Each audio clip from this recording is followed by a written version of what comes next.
Welcome to my channel. আজকে বন্ধুরা আমি টমেটোর একটি চিপসের রেসিপি নিয়ে হাজির হয়েছি। আজ এটা অসম্ভব খেতে ভালো, একদম ঘরোয়া মশলা দিয়ে বাচ্চারা আর বলবে না বাইরের চিপস খাবো।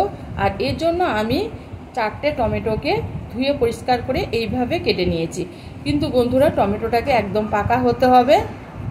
এবার এই টমেটো 4টেকে আমি একটা মিক্সিং জারের মধ্যে নিয়ে নিলাম। এবার একটা পেস্ট বানিয়ে নেব। পেস্টটা আমার বানানো হয়ে গেছে, একটা মসৃণ পেস্ট বানানো হয়ে গেছে। এবার আমি এটাকে ছেঁকে নেব বন্ধুরা, কারণ টমেটোর যে উপরের অংশ সেটা তো সম্পূর্ণভাবে পেস্ট হয় না, তো এটাকে আমি বাদ দিয়ে দেব ছেঁকে।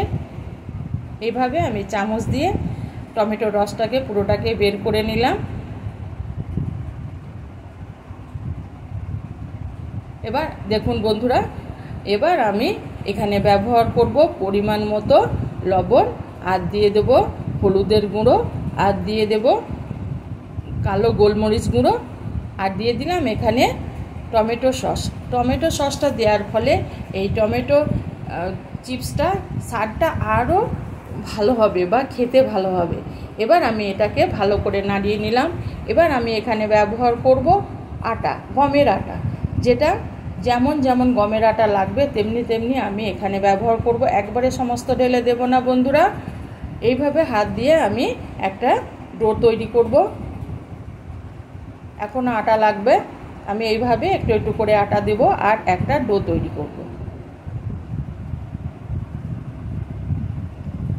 এখনও একটু নরম লাগছে বন্ধুরা, এখানে আমি আবারও একটু আটার ব্যবহার করব।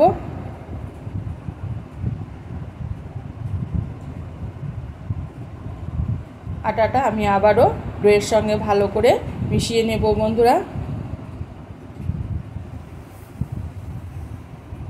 এভাবে আমি একটা ডো তৈরি করলাম, যেমন আমরা রুটি তৈরি করি ওইভাবে একটা আমি ডো তৈরি করলাম। এবার এটাকে আমি ঢাকা দিয়ে মিনিট 5 রেস্টে রেখে দেব। অন্যদিকে আমি একটা মশলা তৈরি করে নেব। প্রথমে দিয়ে দিলাম লঙ্কার গুঁড়ো, আর দিয়ে দিলাম সাদা লবণ, আর দিয়ে দিলাম বিট লবণ। এবার আমি এখানে দিয়ে দেব বন্ধুরা একটা ম্যাগি মশলা। ম্যাগি মশলাটা পুরোটাই আমি দিয়ে দেব।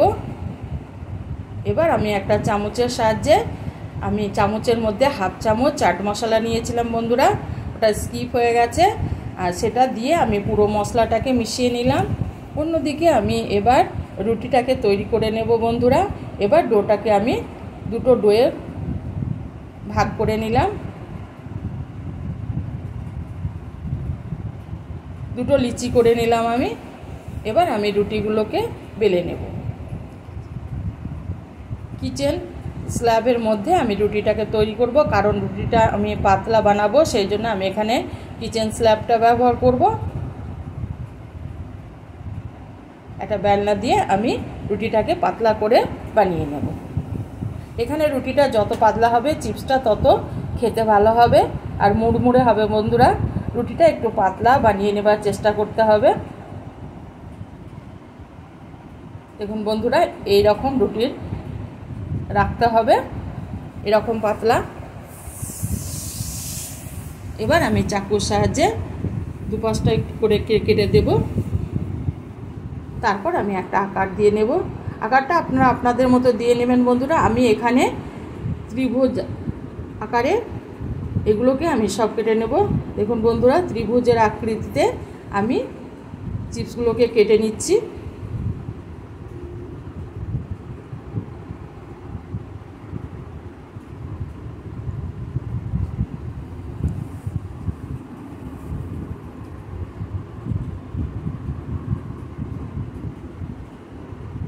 এইভাবে আমি ত্রিভুজ আকৃতিতে চিপসগুলোকে কেটে নিলাম।